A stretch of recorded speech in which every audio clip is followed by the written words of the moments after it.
Dapat alam mo ito bago ka gumamit ng licensed music sa Reels Audio Library.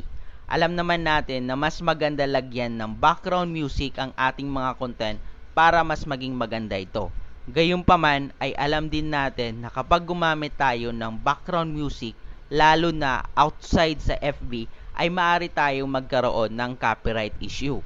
Kaya naman, napakalaking tulong sa atin dahil gumawa si FB ng Music Audio Library at ito na nga ang mga Reels Music Library.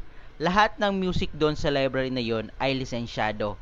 Pero alam nyo ba na kahit lisensyado ito sa FB, ay may mga audio tayo na dapat iwasan doon. Lalo na kapag nakita nyo itong mga ito, katabi ng pangalan ng audio. Ang letter E na yan ay nagpapahiwatig ng explicit lyrics, meaning merong lyrics doon sa kanta na hindi pasado sa Community Standards Policy. Kaya naman, dapat natin ito iwasan kapag nakita nyo ito. Ang exclamation mark naman ay nangangahulugan na ang kanta ay hindi na pwedeng gamitin sa mga reels natin.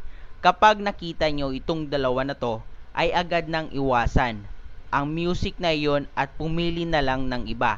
Dahil kapag pinagpatuloy nyo pa rin ang paggamit ay pwede kang magkaroon ng violation.